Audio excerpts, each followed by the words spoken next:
কে? চন্দ্রা, আমায় ছেড়ে দাও চন্দ্রা। বধূ, আমি কবে থেকে তুমি আসবে বলে তোমার জন্য কুঞ্জ সাজিয়ে রাখি, তুমি তো এলে না বধূ। আজ যখন আমি তোমায় পেয়েছি, আমি তো আর ছাড়বো না। না না চন্দ্রা, তুমি আমায় ছেড়ে দাও। আমি একজনকে প্রতিশ্রুতি দিয়েছি, আমি আজকে তোমার কুঞ্জে যেতে পারবো না। আমায় ছেড়ে দাও।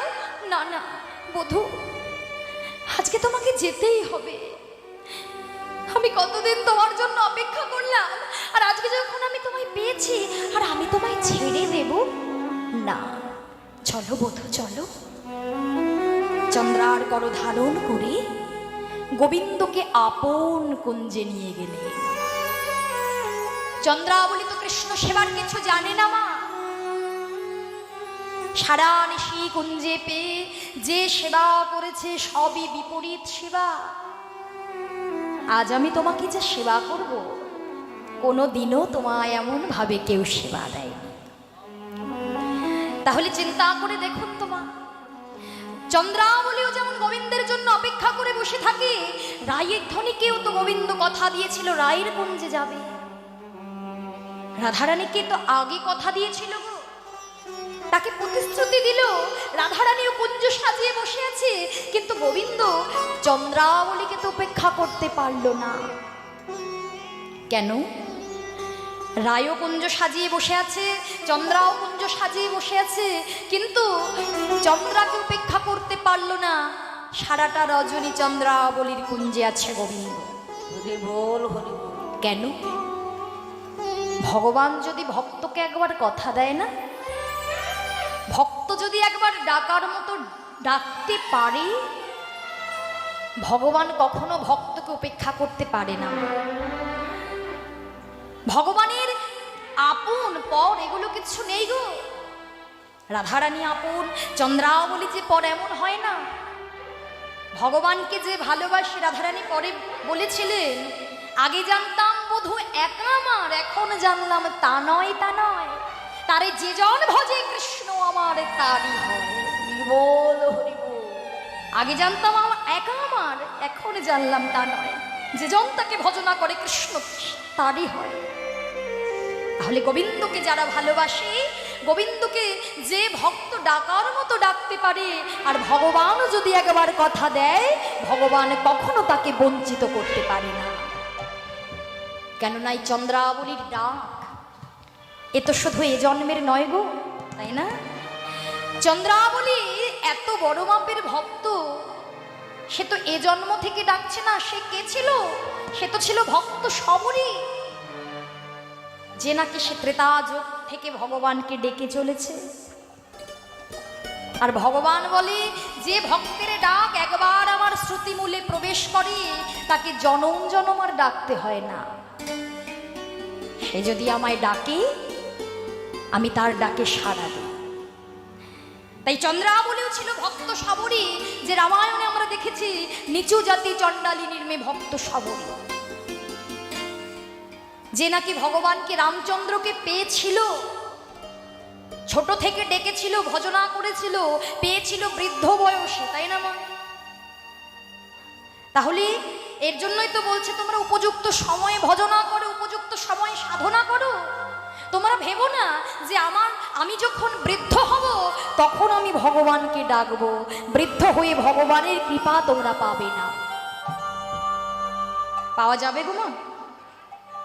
আচ্ছা বলো তো বাবা, ভেবে দেখো, আমরা যখন ধরাধামে এসেছিলাম, ভগবানকে কথা দিয়ে এসেছিলাম ধরাধামে গিয়েই আমরা তোমার সাধন ভজন করব, তাই না?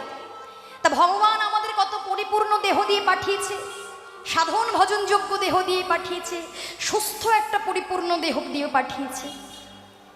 আচ্ছা, তুমি ধরাধামে এলে সুস্থ দেহ পেয়ে, এবার ধরাধামে এসে তুমি ভগবানকে সারা জীবনেও ডাকলে না। যখন দেহটা জরাজীর্ণ হয়ে গেল, বৃদ্ধ হয়ে গেল, যখন সংসারের সবাই তোমায় পর করে দিল, তখন তুমি ভগবানের চরণে নিজেকে সমর্পণ করে দিলে। হরি বল হরি বল। ভগবান কি তোমায় গ্রহণ করবে? ভগবানের সেবা কি হবে? ছোট থাকতে ভজনা করতে হবে, একটা সুন্দর দেহ পেয়ে সময় মতো আমরা ভগবানকে তুলসী পাতা চরণে নিবেদন করতে পারি, হরিবোল বলতে পারি, নিজের হাতে গেঁথে মালাও পরাতে পারি। কিন্তু যখন বৃদ্ধ হয়ে যাব, দেখবেন অঙ্গটা থরথর থরথর করে কাঁপবে।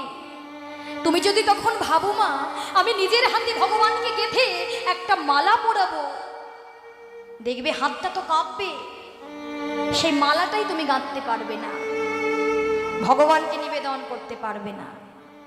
বৃদ্ধ বয়সে সবকিছু ঝাপসা হয়ে আসবে, চোখে ভালো দেখা যাবে না। তখন যদি ভাবি আমি রাধা গোবিন্দের চরণে দুটো তুলসী পাতা নিবেদন করব, চরণটা আমায় খুঁজতে হবে, তাই না? দেখতে পাবো না তো ভালো করে। বৃদ্ধ বয়সে যখন দাঁতগুলো পড়ে যাবে, বদনে উচ্চারিত হবে না হরি বল, উচ্চারিত হবে হবি বল, হবি বল। যাদের দাঁত নেই তারা কিন্তু হরি বল বলতে পারে না, তাদের বদনে উচ্চারিত হয় হবি বল। হবে তোমার সাধন ভজন বৃদ্ধ বয়সে? হবে না। এর জন্যই তো চন্দ্রাবলীকেও ভগবান দেখা দিয়েছিল কখন? বৃদ্ধ বয়সে। চন্দ্রাবলী নিজে আপন করে ভগবানকে সেবা দিয়েছিল, এটো কোল সেবা দিয়েছিল, তাই না মা? আর রামচন্দ্র সেটাই সেবা করেছিল, কেননা ভগবান বলেছিল ভক্তিতে ডাকিলেও আমি চণ্ডালের হই, অভক্তিতে ডাকিলেও কোনো ব্রাহ্মণেরও নই। ভক্তিতে যে ভক্তময় ডাকতে পারি, ভগবানের কাছে কেবা উঁচু কেবা নিচু ভগবান দেখে না। ভগবানকে সেবা দিয়েছিল সবরই, আর বলেছিল হে দয়াময়, আমি সেই কবে থেকে তোমার জন্য অপেক্ষা করছি, আর তুমি আমায় দেখা দিলে এই বৃদ্ধ বয়সে। আমার এখন আর সেবা দেওয়ার মতো কিচ্ছু নেই, না পারি পথ চলতে, না পারলাম তোমায় ভালো করে সেবা দিতে, না পারলাম ভজন সাধু, কিচ্ছু হলো না প্রভু, আমার কিচ্ছু হলো না। তুমি যে বলো প্রভু সঠিক সময় তোমাকে ভজনা করতে হয়, সঠিক সময় থেকেই তো তোমায় ভজনা করেছিলাম, ডেকেছিলাম, কিন্তু দেখা তো তখন পেলাম না। এই শেষ জীবনে এসে যখন চলে যাওয়ার সময় হলো, তখন তুমি আমায় দেখা দিলে। এখন আর কিবা হবে প্রভু, এখন আমার কিবা হবে? আমি কি দিয়ে তোমায় সেবা দেব? তুমি আমায় বলে দাও, তুমি আমায় বলে দাও। এখানেই তো ভগবান দেখালেন, শোনো জি, ভগবানকে ডাকতে গেলে ভক্তির দরকার, ধৈর্যের দরকার। আমাদের মতো জীবের ধৈর্য শক্তি থাকে না, আমাদের মতো জীবের ভক্তি থাকে না, সাধন শূন্য ভজন শূন্য হৃদয়।